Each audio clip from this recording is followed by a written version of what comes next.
होणार आमच्या गावावर अंगावर काय म्हणजे नावावर जमीन? कधी आपण त्याच्या रस्त्यावर उतरू? कधी तुम्ही मनावर घेणार?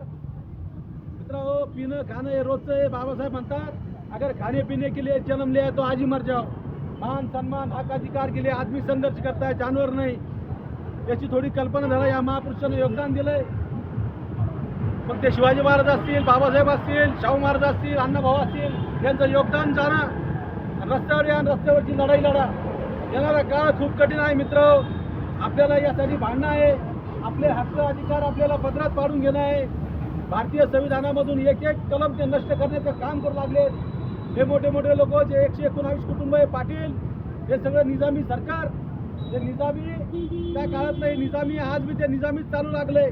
शिवाजी महाराजांच्या वेळेस रयतेचे राज्य निर्माण केलं तर सगळ्यात पहिले जहागिरी संपवली. जहागिरी संपवलीने म्हणजे मिरचीच्या देठाला सुद्धा, शेतकऱ्याच्या मिरचीच्या देठाला सुद्धा हात लावू नये अशी घोषणा केली. त्या काळामध्ये शिवाजी महाराज प्रत्येक शेतकऱ्याचे प्रश्न जाणून घेत होतात. या लोकांचे 179 कुटुंब आहेत मराठा समाजाचे, यांना काही देणं घेणं नाही. आज त्यांची जागिरी आहे. ते निजामी मराठा आहे. त्यांना तुमच्या प्रश्नाशी काही घेणं देणं नाही. तुमच्या बेरोजगाराशी काही घेणं देणं नाही. त्यांचे पिढ्यानपिढ्या आमदार होतात, खासदार होतात. नातू आला की पंतू आला की काय ते म्हणतात नातू वाजू.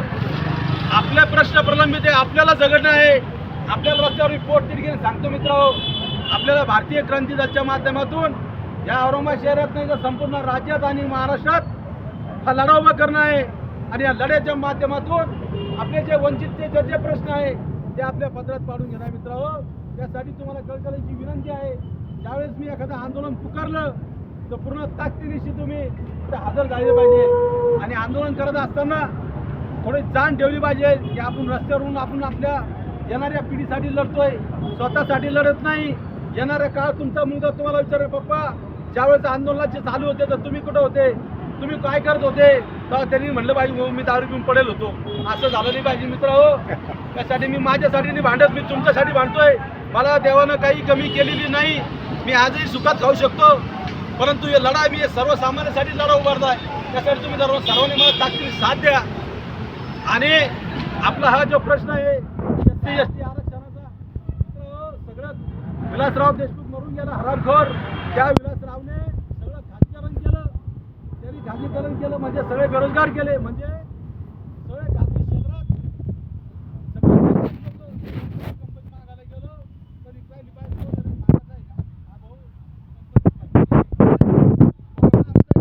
अरे भाऊ भरती नाही चालल्या जाय तर वाटराचं आहे घरे चाललं जाय भरती नाही.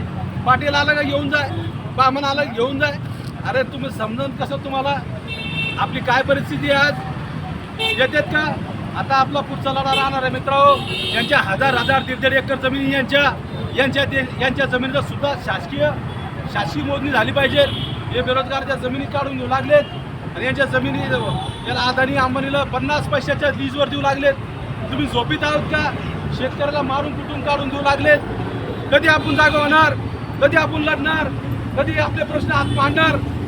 त्यासाठी मित्रांनो तुम्हाला कळकळीची विनंती आहे की तुम्ही सगळ्यांना याचा लढ्याचं गांभीर्य घ्या.